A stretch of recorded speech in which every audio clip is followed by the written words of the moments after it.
This is a Dude Studios production. And hey, I'm the dude.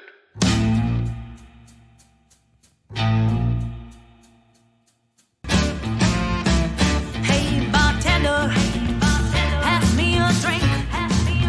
A reason that I'm here is I need time to think.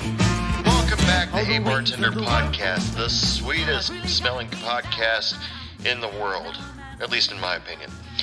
I'm your bartender for the evening. You can call me Dude if you're bad with names. Otherwise, you can call me Anthony. I'm cool with that. How's everybody doing tonight? It's Wednesday night. It's the Quick Shot episode. Just going to talk about a few things real quick, and then we'll be on our way. I swear, just one drink and I'm out of here. How many times have we heard that, people? But let's get started here. Let's get going with a drink special. This drink special I pulled off of Instagram from Rock Sound Rum. Like I told you guys before in a previous episode, if you want some good drink recipes with some specific liquor, just go to their website. They have tons of suggestions on how to make something with their liquor. If you want to use Rock Sound smoked rum, this is what they suggest. Okay, I'm going to apologize ahead of time, people. This is a blended drink. So for all you bartenders that might get this order, I don't know how it's going to taste on the rocks. Just in case the blender is quote-unquote broken. But you might want to give this one a little bit of a try, especially if you're in those areas where rum is really popular. What you're going to need for this is your blender. Put in a half a cup of ice, 2 ounces of Rock Sound smoked coconut rum, 1 ounce of cream of coconut, 1 ounce heavy cream, and 6 ounces of fresh pineapple juice. You blend the shit out of that thing and you pour it into, say, a fancy glass, but if all you got is a pounder, use that. But it would probably look good in the presentation if you used a tornado glass. So that's how you make a smoke colada. If you have any questions about Rock Sound Rum, they are available on Instagram. They're at Rock Sound Rum. If you try out that drink and you want to let me know what you or your customers thought about it, just email me, dude@heybartenderpodcast.com, and let me know. I'd love to read your reactions on the show, and I'm sure Rock Sound Rum would probably love to read your reactions to their product. So just keep us all in the loop here, people. So anyway, tonight's subject that we're going to talk about a little bit is a subject that probably a lot of bartenders, servers, dishwashers, everybody, it affects everybody in the restaurant industry, whether you work at McDonald's or you work at some really fancy place that I can't pronounce the name because it resembles something French. And it's loiterers. People that hang out a little bit too long after closing time. You've announced it's last call. You've told them you've dropped the check off at their table, and they don't go anywhere. They just sit there, keep talking, nursing their drinks as long as they possibly can, and you want to go home. Oh, dear God. Especially some of the places that have video lottery in their place. Now, you people that work in Las Vegas, Nevada, in Reno, you guys got a completely different monster right now because you've got 24/7 gambling, 24/7 drinking. So you guys, this probably doesn't apply to you all that much. But all of us other people that work in bars that have an opening and closing time, we have to deal with loiterers. Now, most of the time, we trust the people that are loitering in our bar. They're just there to hang out. The people. They know they're done drinking. They've paid their tab. They just won't shut up. But we know the people, and we're friends with them. So we allow them to stand around and BS for a little bit, and they're not going to make any mess if you decide to start doing all of your work, your closing duties, and just let them kind of just stand around and hang out because, some people just don't have anywhere else to go, or they're about to go home to their apartment by themselves, and they're just a little bit lonely. I used to do that all the time.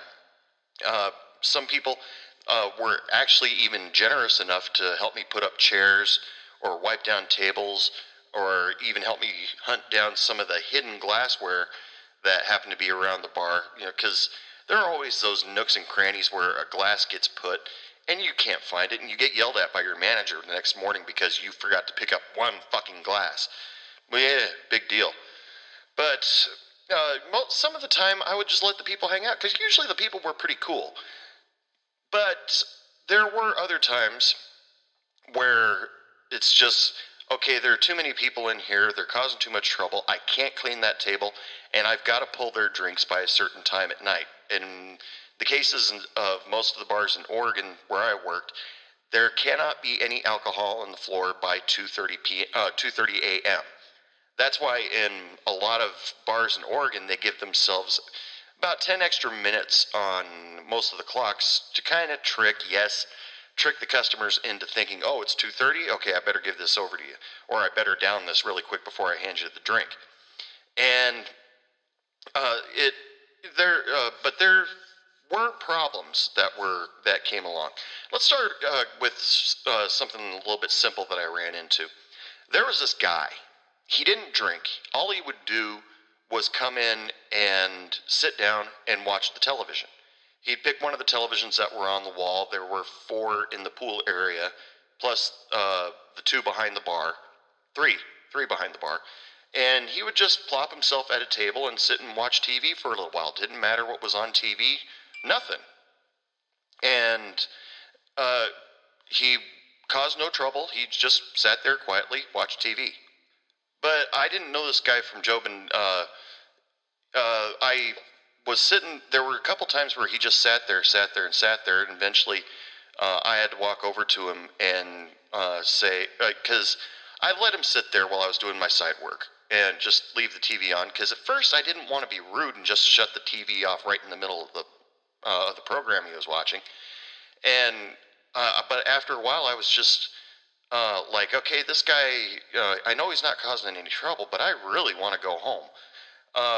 There was a couple days later, I had a regular customer for a brief period of time. He liked to come in and visit me and Shannon while we worked. And he worked at the old folks home nearby. And I pointed out this one guy, and he said, oh, I know that guy. And I said, yeah, he always comes in and sit and watches TV, and he kind of keeps me here a little bit longer. And he goes, just shut off the TV. That's what they do at the old folks home. Just shut it off and say, and tell him have a good night, and he'll be on his way. No muss, no fuss. And I was like, really? That feels kind of rude. And he goes, nah, he's used to it. So I said, all right, I'll do that. So that night, I was getting all my stuff. All my till was put away. I got everything cleaned up. Like I said, I just let him watch TV because he wasn't hurting anybody. And as I was, all of the TVs in the bar ran on one remote control, but the batteries weren't powerful enough to shut off from any kind of distance farther than 10 feet. So I had to walk around the huge bar and turn off every TV one by one. Luckily, this guy, I turned his TV off last. My plan was to turn it off last. And just because I wanted to avoid conflict, I didn't want to do anything to upset the guy. And so I turn off this TV, turn off that TV, made my way around the pool area, and then by the time I got my TV, he was gotten back to his TV. He's putting his jacket on and getting ready to leave. I shut off his TV. He walked out the door his merry way. Really cool guy. Only saw that guy a few times more after that. I don't know what happened to him. Maybe I upset him because I kept shutting off the TV, or something happened to him. Otherwise, I wish him well. But sometimes on Saturdays, Fridays or Saturdays, the big party night, it became a little bit difficult to get some people out of there because who wants to ruin their good time? There were a lot of the nights it was easy to get them out of there because there was still one more bar open, and so they had to get over there to get one more drink in before they all went home. But every once in a while, some of the people would be loitering a little bit. On Fridays and Saturdays, our bouncers would help us out quite a bit of the time cleaning up the floor. They would pick up all the stray glassware, they'd wipe down the tables, wipe down the poker machines, put the chairs up.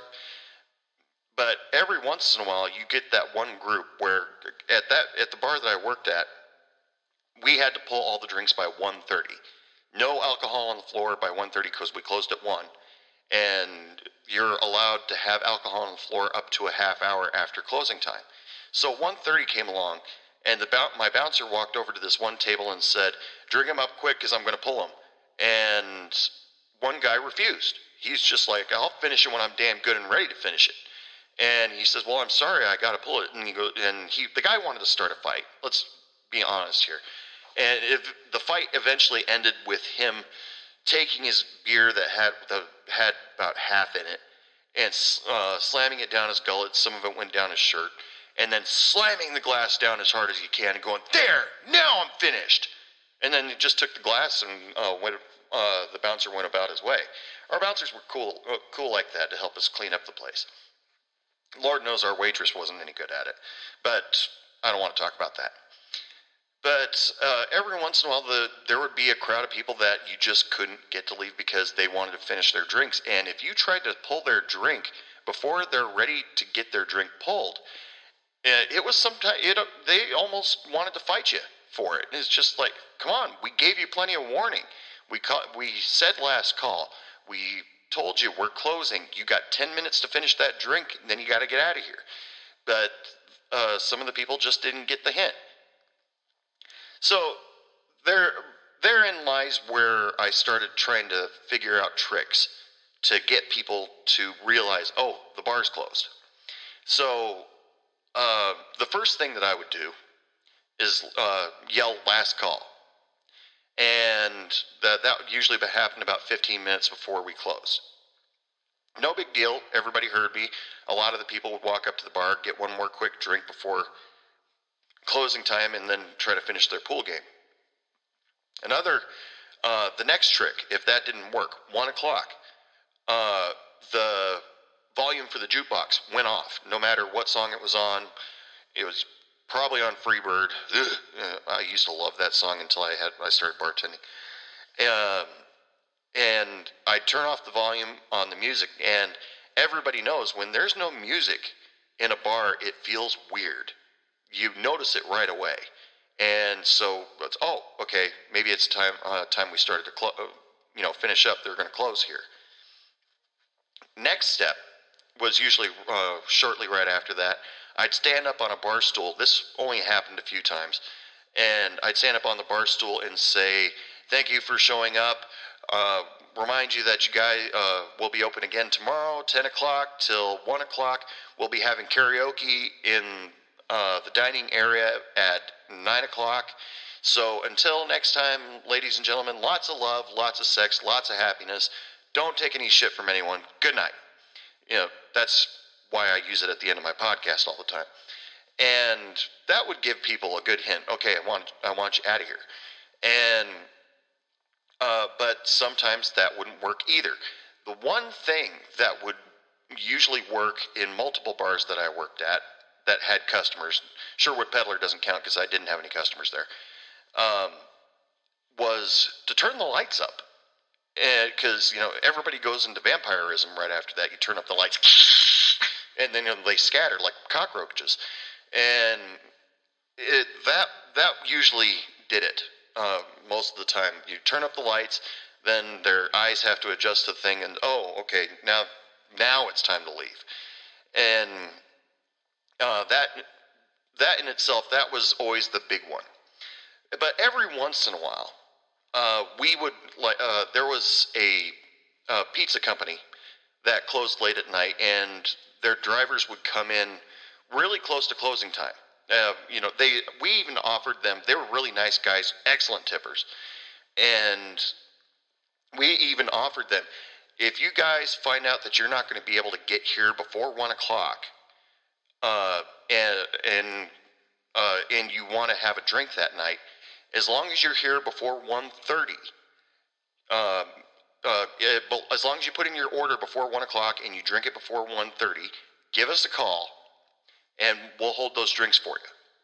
And they were always really cool about that.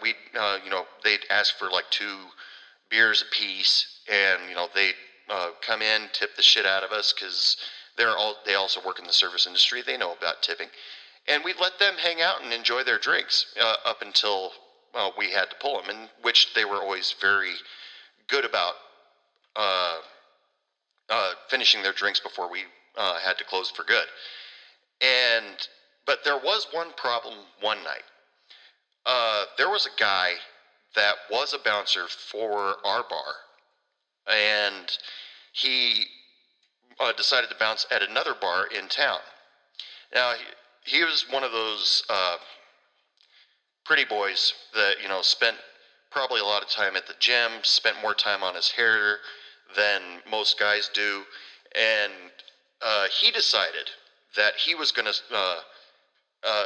get those guys out of there right then and there at 1 o'clock. Guys, you got to finish your beers. Get out of here.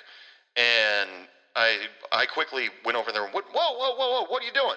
And he goes, these guys need to get out of here. And I said, dude, you don't work here. And I said, you bounce over at the other place. You don't bounce here. And he goes, I'm a bouncer wherever I go. And I said, no, do not do that. These guys, we give them permission, and they've got another 20 minutes. Let them enjoy their drinks. And he wouldn't let it go. And eventually, Shannon had a talk with him because he listened to Shannon more than me. And we apologized up and down to the pizza guys, saying, so sorry, he doesn't always do that. He must have had something stuck up his ass that night. And they're like, it's cool. And we just said, same rules apply. Anytime you want to come in here, just call in your order. We'll hook you up. And they were always really cool about that. But it pissed me off that this guy, who wasn't even a bouncer, he didn't even work for my bar. He did it one time. Well, I think he also took authority because he was also the head of the pool league at the pool team for our bar. So he thought he had big nuts and could order people around.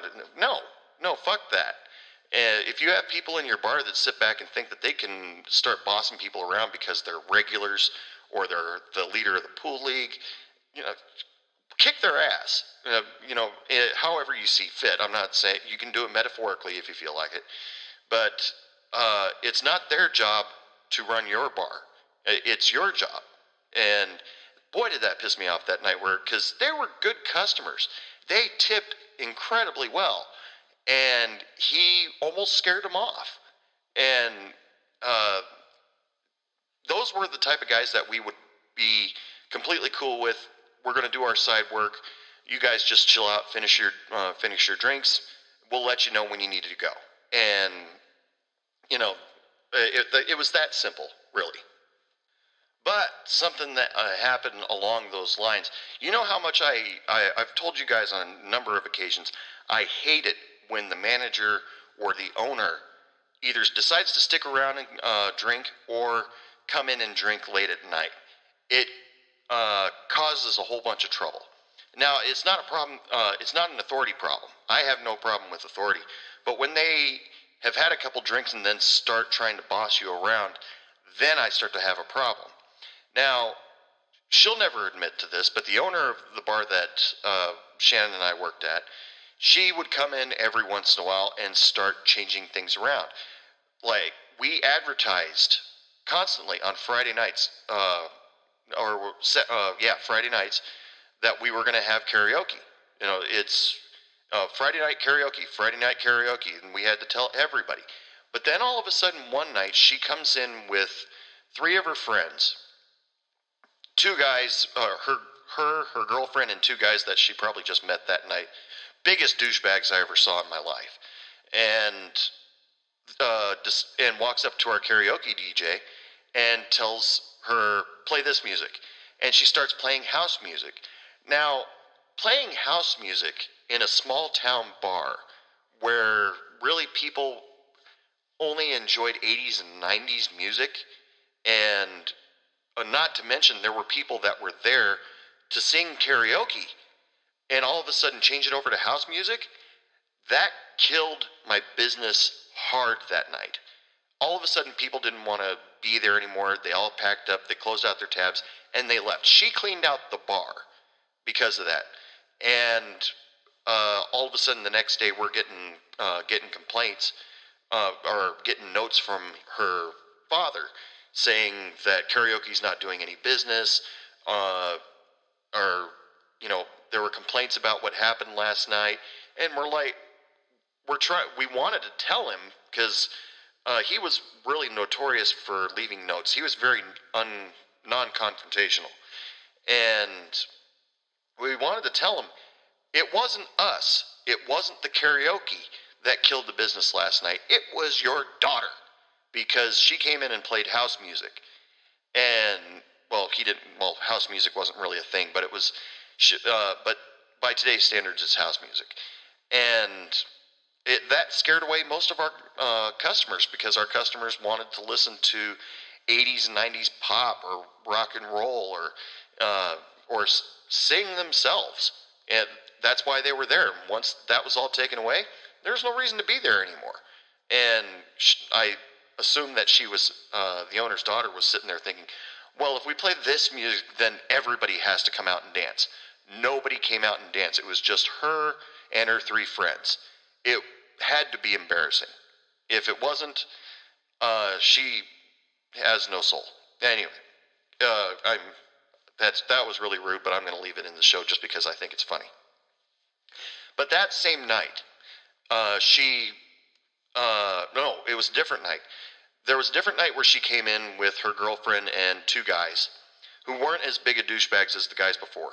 I considered the first guys douchebags because they were wearing Adidas gear and Kango hats and pop locking. Now this is the year 2000, and they were pop locking on the dance floor in my bar. No, fuck no. I even wanted to check their ID. But there was another night where she came in, and we were questioning her being there for anyway, because she came in with her friends. Her and her friends didn't order any drinks, but she happened to have a Snapple bottle on her. And one of my waitress walked around and saw a Snapple bottle sitting on the table. And in Oregon, you can't have outside food and drink inside your restaurant. And so she was like, oh, I better go pick that up and throw it in the garbage. But the owner grabbed the bottle away from her and said, no, I'll take care of that. So she brought alcohol. I'm just going to sit back and tell you people that she brought her own mixed drink into her own bar, where all she had to do was just turn to one of us and say, comp that. But she brought alcohol into her own bar, and eventually she decided to sing a little bit of karaoke. Okay, that wasn't too bad, and because she was a big Dixie Chicks fan at the time. This is before the Dixie Chicks got all mouthy and their career went kaput. But she was singing some Dixie Chicks, didn't sound too bad. But once closing time happened, 1 o'clock, straight up, she ran around, turned the lights on full, and got onto the microphone at the karaoke booth and said, we are closed, get out now. And that made me, my bouncers, Shannon, and the waitress, we all cringed. We're going, no, God, no, don't do that. And these people will leave.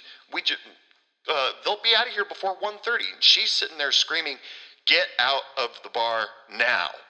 And we're like, oh, God.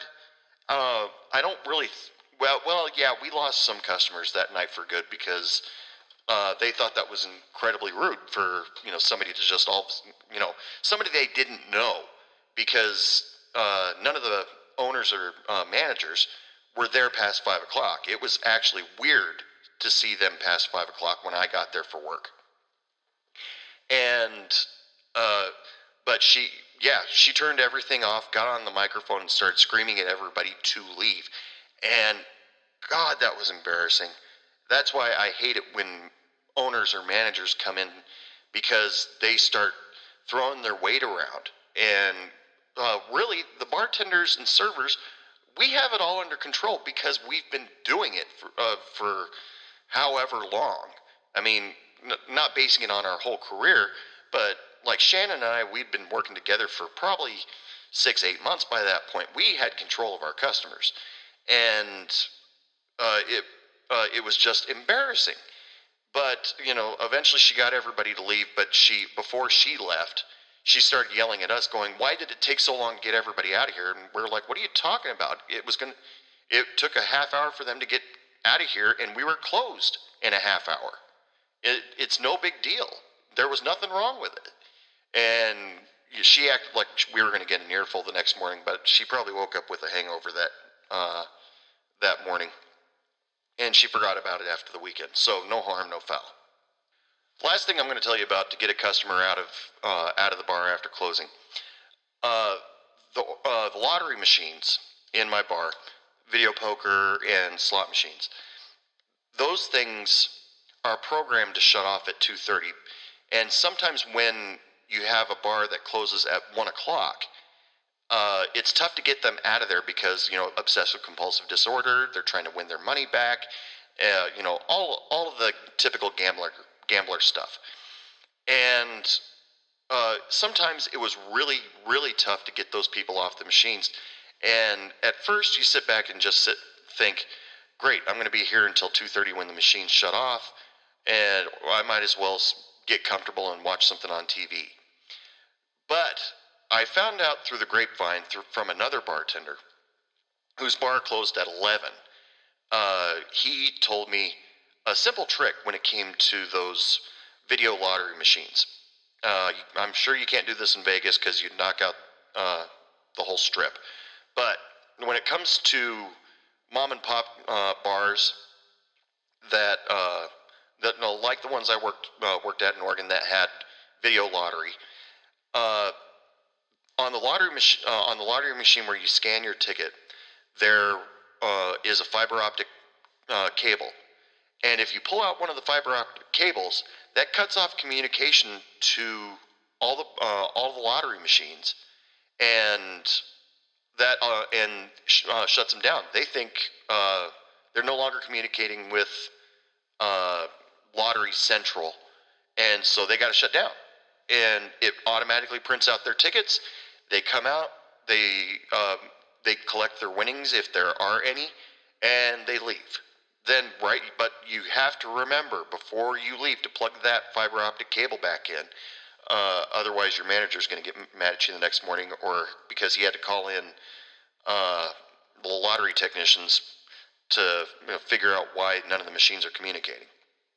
On other things like Golden Tee or whatever, I don't suppose it's that easy to do that. You can't. Well, it would. You run the risk of getting your ass kicked if you pull the power plug. But I don't know if you can just shut off the Wi-Fi and then all of a sudden it'll stop playing because it's not able to download the new course or the new numbers or wind speeds or whatever.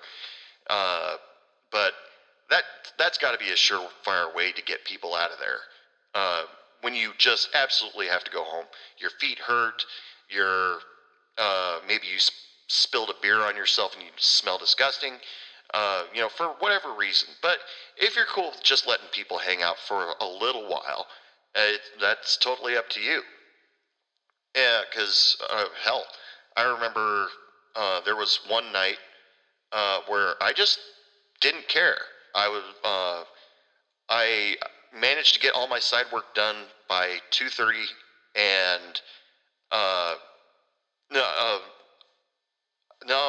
I got all my side work done earlier than usual. It wasn't 2:30, but there was these guys shooting pool, and they weren't really causing any trouble yet, but I could smell it on the horizon. I thought, they've only got a few balls on the table left. I'll just let them finish their game. Hey, UHF is on Comedy Central. One of my favorite movies, Weird Al Yankovic. If you haven't seen it, go watch it. So I sat there watching UHF and just let these guys finish up. And at first it was going cool. But the final thing that I'm going to tell you tonight of how to get customers out of a bar and to avoid fights if you smell one on the horizon. Give a call to the police non-emergency line and ask for a walkthrough. It's that simple. And if they have a police officer that's not doing anything at that point in time, they'll send somebody out, and the police officer will wander in. Everybody sees that badge, sees the gun, sees the nightstick, whatever, and all of a sudden everybody's acting right, and all of a sudden everybody decides, yeah, maybe it is time to go home because the police are out and I don't want to get pulled over tonight.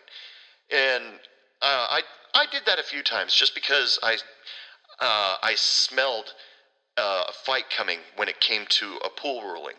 And you know the rules. If there is a disagreement on a ruling on a pool table, pick a number between 85 and 87. And all you have to do is just talk to the cop. They don't have to actually walk over to the pool table, stare them down, or anything. Just walk over and start bullshitting with the cop. Maybe offer him a cup of coffee and, say, hey, what are your plans this weekend? Anything interesting happening tonight? That's all it takes. Just call the non-emergency number. The cop walks in and people start acting right, and all of a sudden they don't want to be there anymore. It's that easy. Alright, people, so this is last call. Last call for alcohol. Come on up to the bar, get what you need, and be prepared to drink it pretty quick, because we're getting close pretty quick tonight. Special thanks to Rock Sound Rum for letting me steal one of their drinks off their Instagram page, whether they knew it or not. And remember to come back on Saturday. On Saturday night at 7 p.m., I will be posting the new episode where my musical guest will be Rob Hawking and the Do Good Assassins. You'll want to come check that part of the show out. But until next time, ladies and gentlemen, remember you can follow me on Facebook, Hey Bartender Podcast, Instagram, Hey Bartender Podcast. You can even follow me on the webpage, www.heybartenderpodcast.com, where you can catch up on old episodes or even pick up a Hey Bartender Podcast t-shirt. Right now, the t-shirts, the official Hey Bartender Podcast t-shirt is going for $15. So go to www.heybartenderpodcast.com and pick one up today. Until next time, ladies and gentlemen, I'd just like to wish you all lots of love, lots of sex, lots of happiness, and don't take any shit from anyone. Good night. I think I need another drink. What do you mean it's last call? I just got here.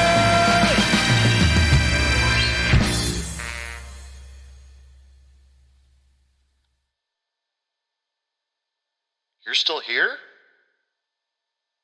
It's over. Go home. Go.